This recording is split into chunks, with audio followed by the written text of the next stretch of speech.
BPED Infos. Headline: Purposive Communication. Lesson 5 to 9. BPED Patrollers. We have CHERBY ALISOSO, GERALDE, Stephanie TEMPLADO, Joshua Estrada, and TJ Morales. Good day, everyone. I am CHERBY ALISOSO, and today we will be learning the lesson 5 about the spoken and written languages, varieties and registers, and rules of the formal language register in writing. So without further ado, let's get started. But first, let me differentiate the spoken and written language. There are a number of differences between spoken and written language, according to Newborn, Firth, and Lehman 2019. For example, we can characterize spoken language as quiet, informal, colloquial, and presumably unstructured since it is often spontaneous. Written language, on the other hand, is generally more structured, formal, impersonal, and worthy. What's more, it typically forms a monologue rather than a dialogue. And now, let's begin with the spoken language registers. According to Nerd Quiz 2019, there are 5 language registers, namely static or frozen register, formal register, consultative register, casual register, and intimate register. Most of the time, the term spoken register is used to talk about how formal a language is when it is spoken, and it is also a term for the different kinds of language that speakers use for different purposes. This means that spoken register is affected by the situation and the level of formality that is appropriate for that situation. And now, let's begin with the static register or frozen register. This type of register is constant, unchanged, and frozen with time. It is usually spoken by people via recitation rather than spontaneous speech due to its natures. This type of language is often learned and repeated by rote. Examples include biblical verse, prayers, the Pledge of Allegiance, and so forth. The second register is a formal register. This type of register is usually used in impersonal and formal settings. The speeches usually follows a formal standard format and prepared by the speaker ahead of time. This is the register used for most academic and scientific publishing. Example of this: academic essay, medical, and technical language. The formal register is more appropriate for professional writing and letter to a boss or a stranger. The third language register is consultative register. It is a type of register are used when they are speaking with someone who has specialized knowledge and or when offering advice to someone. They usually use jargon in their day-to-day conversation, similar to formal register but used more in conversation. This language is precise and often technical. Example: conversing with a doctor and other expert. The fourth language register is a casual register. This is a type of informal language that is used by peers and close friends. Their conversation consists of several slangs and colloquials that may not be understood by anyone outside their circle of friends. Example: language used between friends. And the last language register is the intimate register. This is a type of register that is considered private and inclusive among lovers, married couples, parents, and even close relatives. For example, lovers having special terms of endearment, mothers giving pet names to their children based on some character trait, and best friends formulating slangs based on some shared past experience. So those are the 5 language registers. And now, let us proceed to the written language. Take note that the register in the written language refers to the level and style of your writing. The writing situation, reader's language must be considered highly. Let us differentiate the formal and informal text. Formal writing is a type of writing that is used for business, legal, academic, or professional purposes. On the other hand, informal writing is used for personal or less formal reasons. In formal writing, you must use a professional tone, but in informal writing, you can use a more personal and emotional tone. And now, let's proceed to the rules of the formal language register in writing.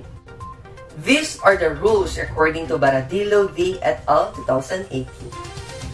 Formal language does not choose contractions. A contraction is a combination of two words as one, such as don't, can't, and isn't it. The use of contractions is inappropriate in formal legal writing. Next is, formal language does not choose colloquialism. A colloquialism is a familiar expression used mostly in informal speech. A colloquialism is usually acceptable in everyday conversation, but not in formal writing. Colloquialisms are not appropriate in most forms of writing, especially when trying to convey an educated message, but try to avoid using them in following scenarios, just like interviews and academic writing. Next is, formal language makes use of the discipline-specific vocabulary. Specific to the vocabulary of your discipline helps to convey more information and demonstrate further knowledge and understanding. Moreover, often your assessments are designed for your audience to be within the field unless it's otherwise stated. When readers know a lot of words, they can read more complex texts.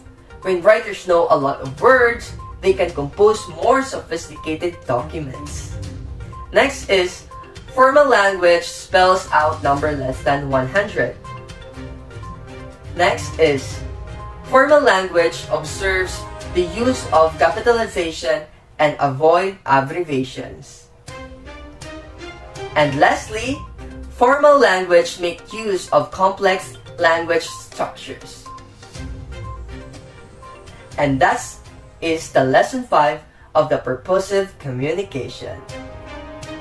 Once again, I am CHERBY J.A. ALISOSO, your reporter for this lesson. And now, let's proceed to the lesson 6. Evaluating messages of different types of text across cultures. Different folks, different strokes. This line tells us that people around the world have their own ways of doing things. We cannot exempt the ways people do when they express their thoughts, ideas, and emotions. The challenge on how to convey the message created a more complex yet truthful channels to tell the story to an audience. People from all around the world can now express themselves and share information with just one click because of globalization and the rapid advancement of technology. Nowadays, creating original content and getting it published is really simple. This is now a fact, and thanks to the internet. Unfortunately, there is a truth that comes with this comfort. Information can be easily fabricated to appear accurate. Because of this, many people have fallen prey to bogus news. Every one of them? In this lesson, you will learn how to evaluate facts information presented through messages and images so that you will not fall prey to fake news and fabricated or malicious data, and also you will be able to gain an understanding in terms of evaluating messages through text and images. Multimodal text. When we say multi, it means to say many, and modal with the base word mode, which means a way or a manner. Multimodal is defined in the Australian curriculum as the strategic use of two or more communication modes to make meaning like image, music, spoken and written language. When you think of multimodal, do not immediately equate it with the term digital. It can be in any form. First, a multimodal can be paper like books, comics, and posters. It also can be a digital, like slide presentations, e-books, blogs, e-posters, web pages, social media, video games, and film animation. It also can be a multimodal, like recorded or live, a performance or event. A multimodal can be transmedia, multiple delivery channels through a combination of multi-platforms like books, comics, magazines, film, web series, and video games mediums, all working as part of one story. Next is the variety of multimedia text. First, video advocacy campaign or VAC. Video advocacy is a video for a reason or cause, not just about anything. Advocacy refers to the process of bringing about change in policies, law, or people's behavior or attitudes. It is the act of an individual or process of supporting a cause or proposal. It is an act of advocating something that aims to influence decisions within political and social institutions. Next is the video advocacy is about using visual media as a strategic tool to engage people to create change. When we say video advocacy, it is a method or process of incorporating video into an advocacy effort in order to increase the visibility, campaign impact, or influence of your campaign. Next is requirements for making advocacy video. The first is the setting objectives. The second is the identifying target audiences and developing a strategic plan for production and distribution to ensure the video has impact. Note or always remember that video is the medium, advocacy is the purpose, and change is the goal. Video advocacy is creating to change policies, law, or people's behavior or attitudes. It is using storytelling and video to engage specific audiences to create change such as court, tribunals, press, or NGOs, incorporating video into existing advocacy tactics such as lobbying, petitioning, litigation, community mobilizing, or press conference. All powerful advocacy tool for all campaigns or situations. Next is the Public Service Announcement or PSA according to Bell 2010. A PSA is any message that promotes the programs, services, or activities like the local or national government or any non-profit organization. Commonly, it is the form of commercials and print ads to persuade the audience to take a favorable action. PSAs can create or raise awareness about an important topic, show the importance of a problem or issue, convey information, or promote a behavioral change. PSAs create a forum for you to actively participate in a project which allows you to become stewards of and advocates for social change. Next is how to do it. First, you will choose your topic. Second, time for research. Third is consider your audience. Fourth is grab your audience attention. And last is create a script and keep your script to a few simple statements. Last is the media campaign or MC. Cambridge Business English Dictionary defines media campaign as a planned series of newspaper articles, television interviews, and others that are intended to achieve a particular aim. In planning to create a media campaign, you use the following question as your guide. The first one is, why are you doing this? What is the general purpose of the campaign? What do you hope to accomplish and what is your desired outcomes? Second, who is your target audience? Who do you want to reach? Third is, what is your message? What do you want people to learn? What myths are you trying to correct? What is your call to action? Fourth is, how will you deliver the message? Who will deliver the message? Choose the one who will bring the message to the audience. How will you get the message out like newspaper and radio program?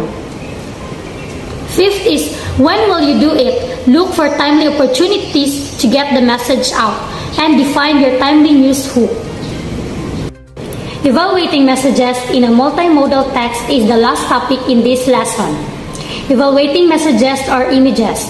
When you read see or hear any messages or images, it is necessary to check if they are concrete.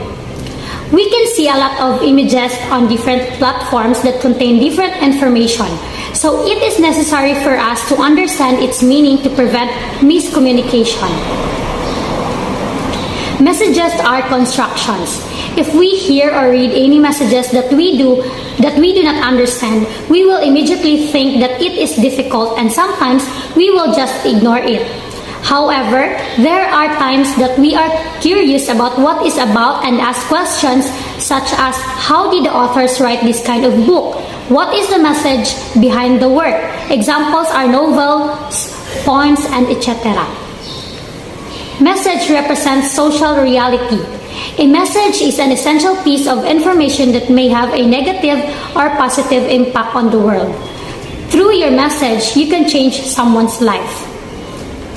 Different people respond differently depending on their attitudes, life experiences, needs, knowledge, and delight. We are all unique to each other, and that makes the world beautiful. In life, we have no rights to make judgments in terms of needs of each person. There are opinions, ideas, and information delivered depending on the person. For instance, there is a public speakers and share their lives to many people to inspire them to become a better person. As an audience, we are the one who will respond to that message that also depending on our point of view. Messages have unique forms, language, symbols, and other features. We use messages in different ways. It contains distinct forms, languages, symbols, and other symbols. And whatever message is delivered to the receiver, it must be relevant and clear in meaning to avoid misunderstanding and misinterpretation. So, students need to know how to creatively and purposefully choose how different mode might convey particular meaning at different times in their text, and how to manipulate the various combinations of different modes across the whole text to best tell their stories according to GWIT 2009. So, guidelines in evaluating the messages in multimodal text. The first is, what is your message? Second, what is the purpose of the message? Third is how the message conveyed by the text and or image. Fourth is, who is the target audience? Last is, what are other ways of presenting the message? Now you already have an idea in terms of evaluating messages of different types of text across cultures. So, to continue the adventure, let's explore the Lesson 7, the communication across profession. Ta-ding! Hi, I am Stephanie Torres TEMPLADO, and I'm going to tell you everything you need to know about Lesson 7, which is the communication across profession. But before we get to that, let me remind you that everything in Lesson 6 is about figuring out what a message means in different kinds of text from different cultures. Communication is one of the aspects that causes how well a person does in their career and how well an organization does in its effort to be successful. This serves as a reminder to us that whenever we participate in a communication event, we have to keep in mind both our audience and the context in which the information is being delivered. This includes being mindful of the language that's being used, the vocal variety and the gestures that we employ. Communication in the workplace. Communication in the workplace is not just about how well you work with others. It's about making connections, avoiding mistakes, and above all, getting the job done as quickly and efficiently as you can. Communication at work is not just done personally. There are also this thing we call the virtual concept. Even before the COVID-19, the idea of virtual workplace was not something new. And as of 2018, according to the Global Workplace Analytics, there were 5 million employees working home at least half-time. By April 2020, early in the pandemic, this number had increased. Gallup panel data reported 62% of all employed adults had engaged in work from home due to the virus. Since the outbreak of COVID-19, firms have been compelled to adapt and the trend toward remote labor has gained steam. Businesses had changed the way they managed to deal with the new communication problems caused by remote work. Even if we are affected by the COVID-19, one of the most important things you can do as a leader is to encourage and promote effective communication skills in the workplace. Because having such effective communication it is essential to all business goals.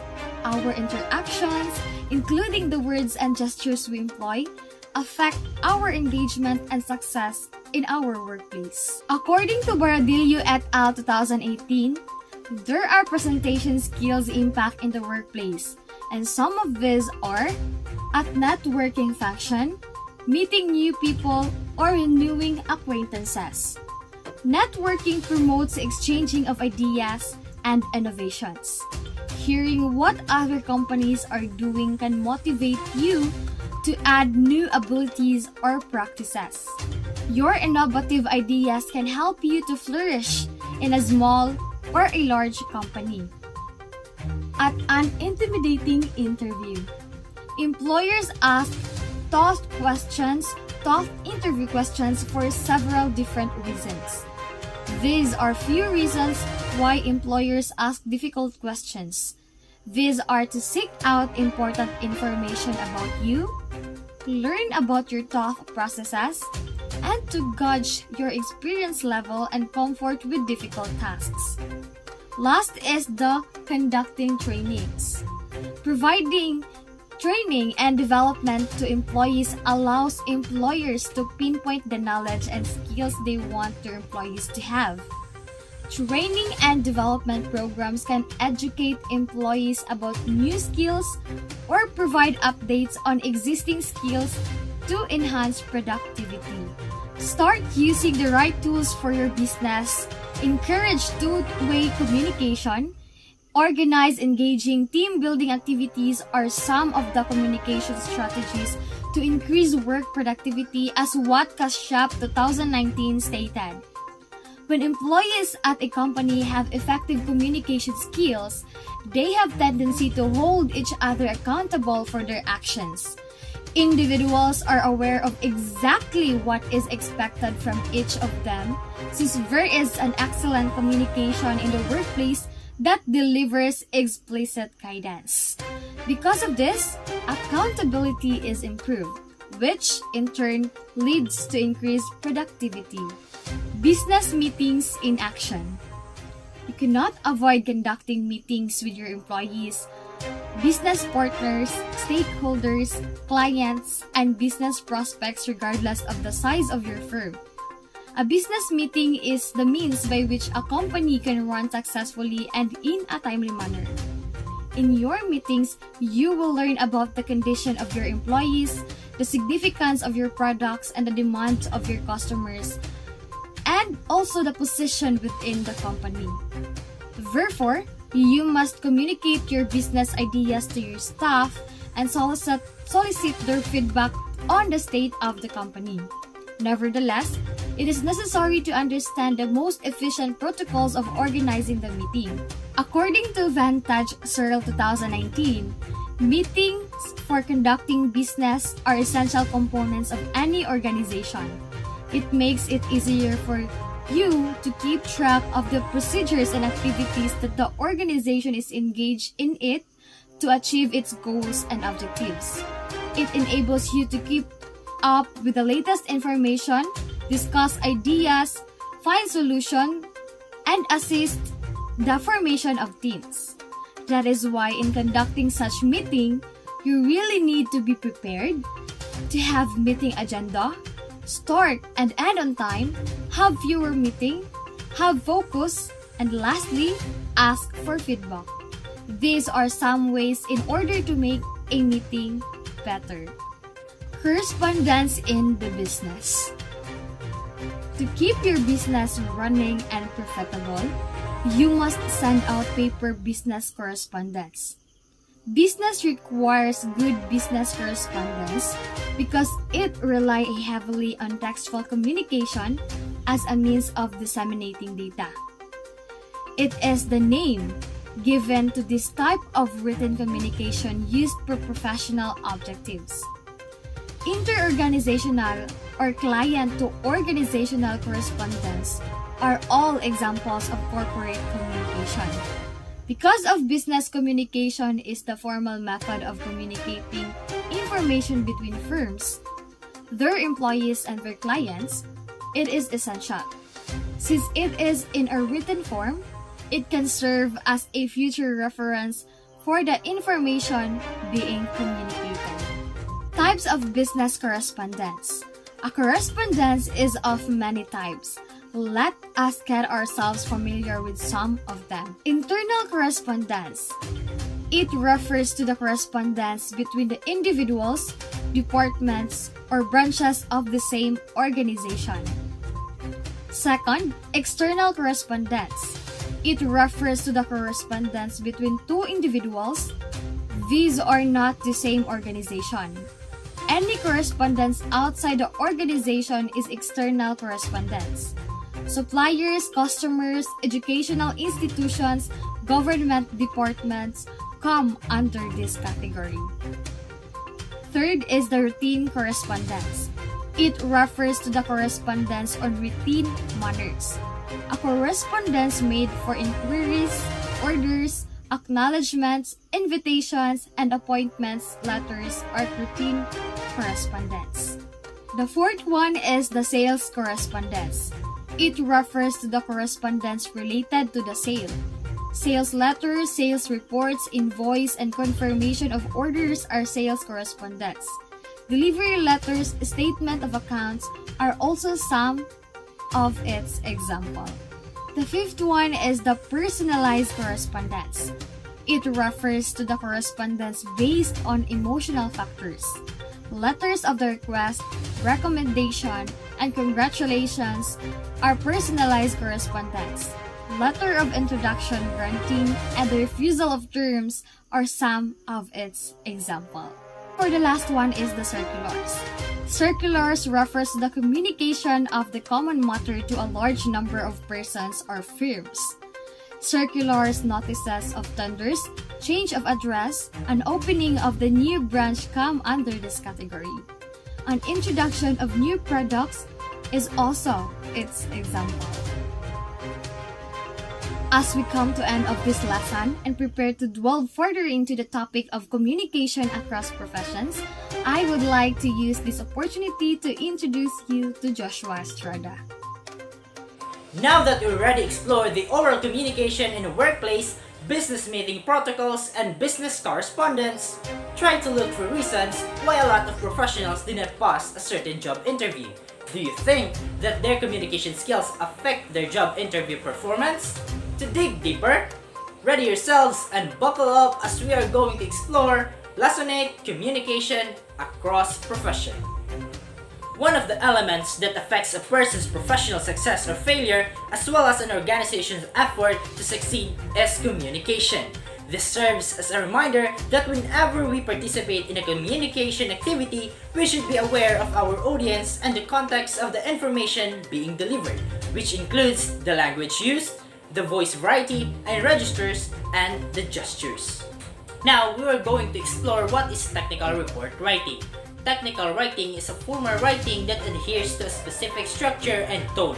Due to the technical information it contains, the format is distinctive from other reports. If you're creating a technical report that includes technical facts or information, you need to carefully evaluate the structure in order to accomplish your writing objectives. The example of technical writing that we can see every day according to OMISI 2022, we have the consumer-directed technical writing such as user manual, employee handbooks, standard operating procedure, and software user documentation. Now, I will introduce to you a technical report structure according to Baradillo and others 2018. We have at least 9 sections of a technical report. First is the title page. This page contains the report's title. The word count must adhere to the designated length. The date, the institution's information, and the supervisor. The cover page is another name for the opening page. It is important to remember that the title page's text does not count towards your report word count. We have the summary. This includes a concise overview of the key findings and conclusions from the whole report. Next is the contents. This includes page, numbers, and lists of the titles of all parts of the subsection. The introduction. This includes the report's goals as well as suggestions on how the report subject should be handled. Direct readers to the sections where the conversation will take place. You must make clear to the reader the major goals of the paper in the introduction. Give the reader a clear understanding of why you wrote the report. Next, we have the body of the report. This includes the sections that are numbered and headed. These sections logically separates the several key topics. The debate will take place in this section. To make it simpler for your reader to comprehend what you are talking about, you can also list number of your points to prevent misunderstanding in your writing. You should also split your points, place each point under its own subtopic. The conclusion. This provides a succinct logical recap of the themes explored in the main text. Additionally, keep in mind that the conclusion should be succinct to the point. Save all your anecdotes for the report's main body instead of include them in the conclusion. The references. This includes information about the published sources of any material cited or quoted in the text, including any lecture notes and URL addresses of any website used. Therefore, at this point, you must list it to prevent it from being considered plagiarized. When you cite a source, you admit that the information you use came from the particular source. Next is the acknowledgement.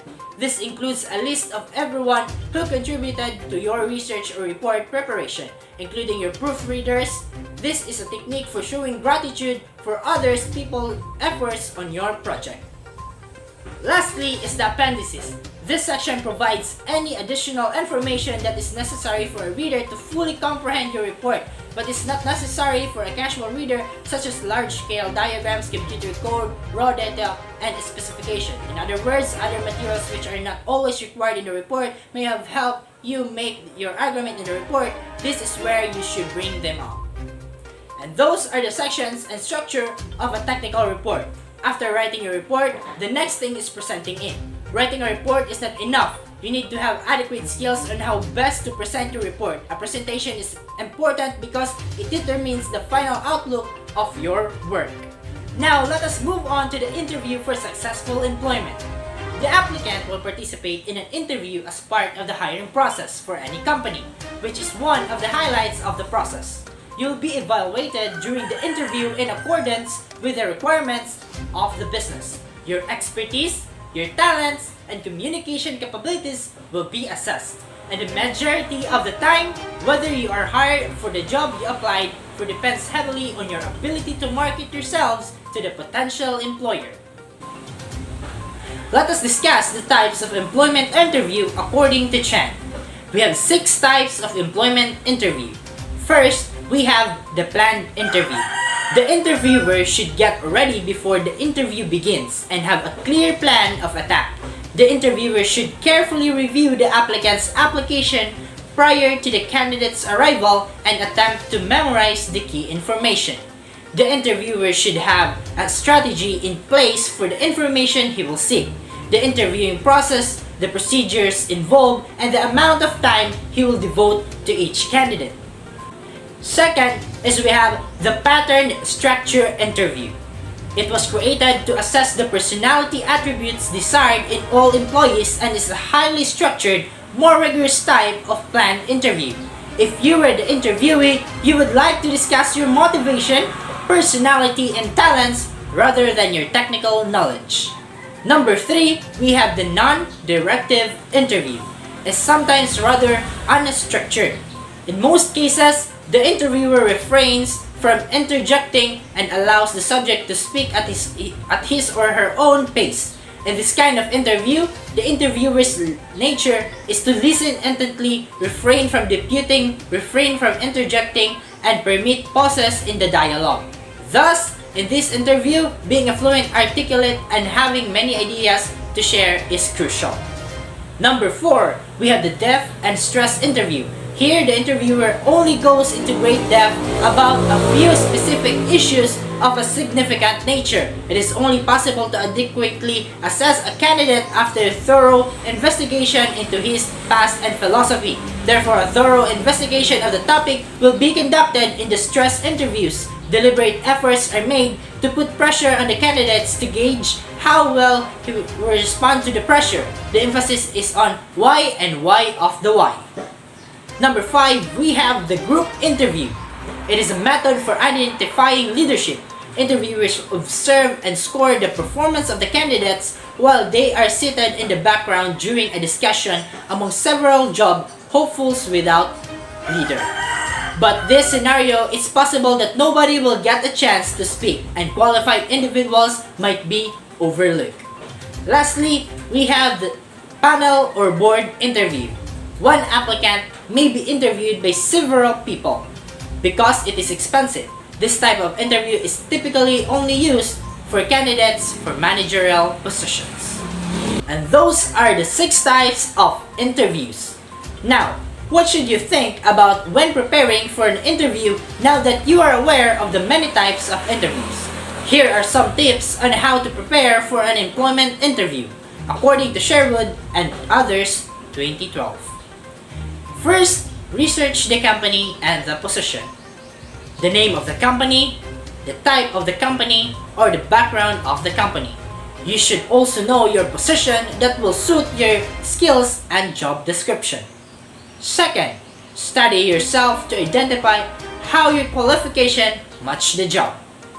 Ready your credentials such as your degree, experience, life skills, and attitude. Third, we have be ready to provide clear, specific evidence of your qualification. Ready your diplomas, certificates, proof of experiences, and awards. Fourth, we have plan a professional appearance. Have a good professional attire, formal grooming, formal gestures, and proper etiquette. Fifth, plan your time and materials. Don't be late. Allocate extra time before and after the interview. Pack your things from the most important to the least. And lastly is practice. Practice makes perfect. So that practice those possible questions ahead of time so that you can perfectly answer those questions. And that was Lesson 8 Communication Across Profession. Hopefully you learned something that will enable you to create clear, coherent, and effective communication materials. Present ideas persuasively using appropriate language, vocal variety, and movements. Consider audience and context in communicating ideas like interview, and determine parts and function of technical report writing. To continue your journey, be ready as you go beyond the modes for academic purposes. And now we are already done discussing about the lesson 8, and at this moment we are going to proceed with the lesson 9. But before that, let me introduce myself first. I am THRESLIE Joyce B. Morales and I am from BPED 2. I am here now to discuss about the lesson 9, which is the modes of academic purposes. Academic language refers to the oral, written, auditory, and visual language proficiency required to learn effectively in schools and academic programs. It is the language used in classroom lessons, books, tests, and assignments. And it's the language that students are expected to learn and achieve fluency in. So academic language is the language needed by students to do the work in schools. It includes, for example, discipline-specific vocabulary, grammar and punctuation, and application of rhetorical conventions and devices that are typical for a content area, like essays, lab reports, discussions, or a controversial issue. Frequently contrasted with conversational or social language, academic language includes a variety of formal language skills such as vocabulary, grammar, punctuation, syntax, discipline-specific terminology, or rhetorical conventions that allow students to acquire knowledge and academic skills while also successfully navigating school policies, assignments, expectations, and cultural norms. Even though students may be highly intelligent and capable, for example, they may still struggle in a school setting if they have not yet mastered certain terms and concepts or learned how to express themselves and their ideas in expected ways. At the conclusion of this session, the students should be able to produce and present academic papers using proper tone, style, conventions, and reference styles, identify factors to take into account while writing an academic piece, and learn to spot plagiarism. So now, here are the things that we need to consider in academic writing. The first one is the organization. Organization, there should be formality and logic. Transitions must be clear. The flow should be comprehensive.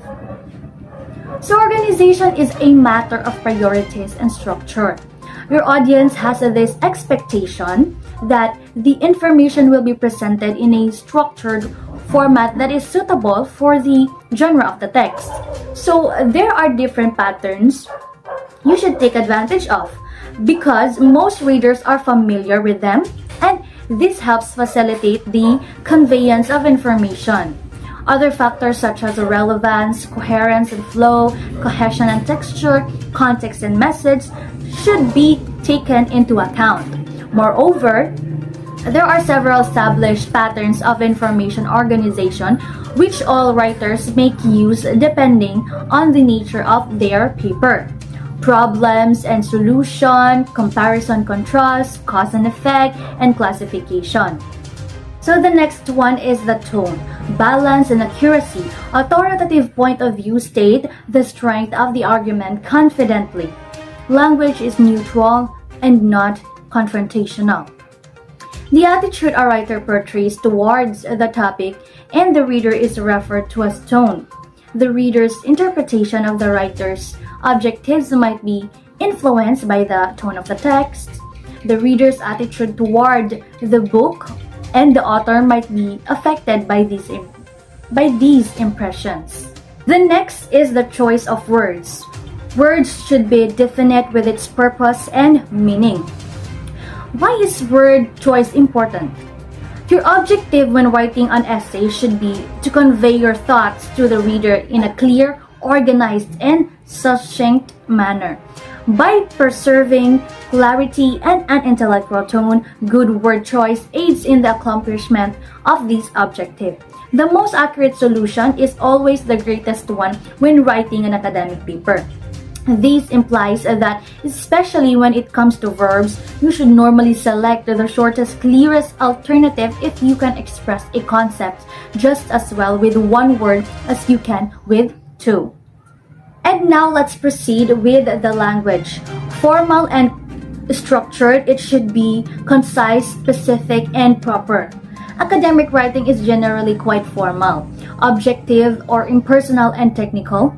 It is formal by avoiding casual or conversational language such as contractions or informal vocabulary. It is impersonal and objective by avoiding direct reference to people or feelings and instead emphasizing objects, facts, and ideas. The next one is thesis-driven. You should have a claim to prove. Making an argument or attempting to establish a point are implied when you write a thesis-driven essay. The thesis is a clear description of the case you'll make in your essay.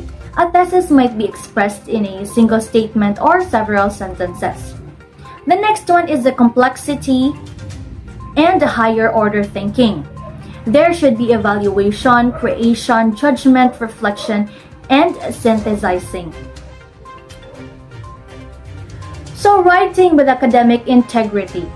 Academic writing is not a simple writing task.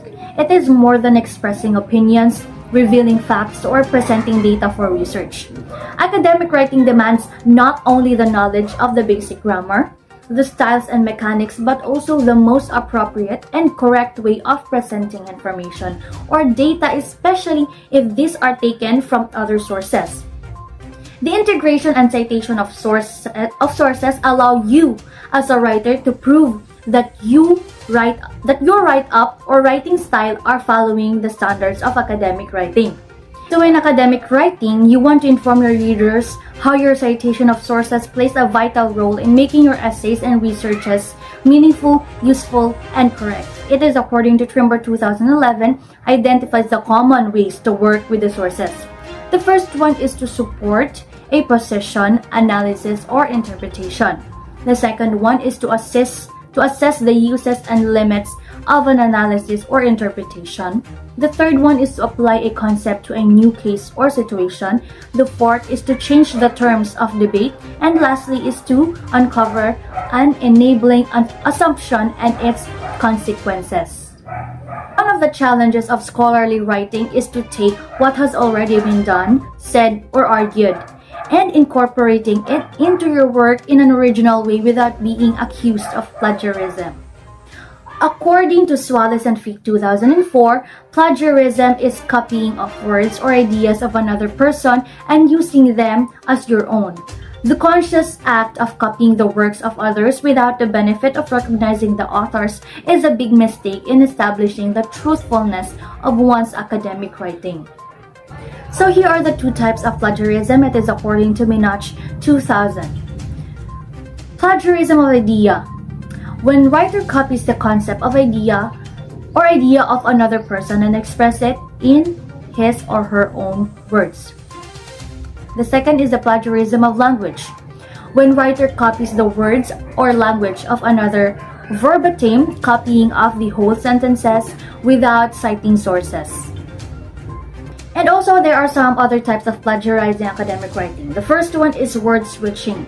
The term clearly suggests that it is done by simply copying the original words without using quotation marks to identify the quoted source, replacing the word with word of similar meaning but maintains the original structure.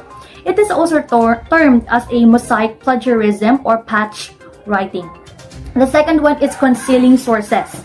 This type of plagiarism gives the writer a chance not to tell the source or citing source once though it has been used several times. So now reusing your previous work.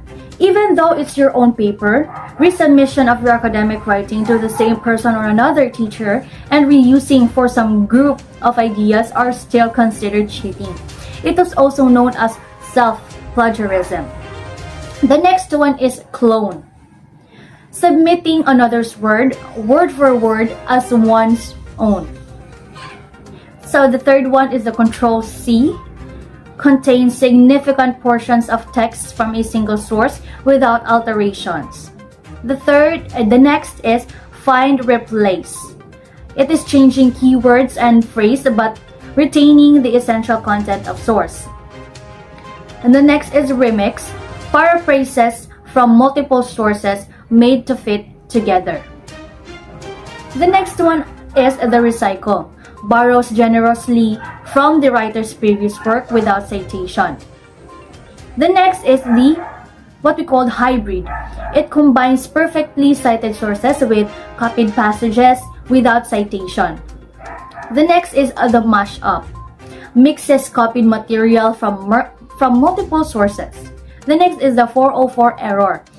This includes citations to non-existent of inaccurate information about sources. The next is the aggregation. This includes proper citation to sources, but the paper contains almost no original work. The next is retweet. It includes proper citation, but relies too closely on the text's original words or phrases. Here are some ways not to be accused of plagiarism. The best way to avoid the issue of plagiarism is to construct your own idea and language. But since experts' opinion are necessary to prove claims and strengthen assertions and point of discussion, citation or recognition of sources must be done in three common ways. So the first one is direct quoting. It is copying the word's language, word for word, verbatim. It needs to use quotation marks, page numbers where the idea or the language are written, and authors or sources must be recognized. The copying is completely done, including the erroneous grammar, or incorrect spelling. The second one is paraphrasing. It is restating the original concept or idea but using new language and new sentence structure with source citation. The use of synonyms or acronym is a poor way of paraphrasing. The third one and the last is summarizing. It is presenting the summary of the whole paragraph without using the same word or language. It is a reconstruction of the source idea using new language or words and sentence structure. The summary size should be 1/3 or 1/4 of the original text.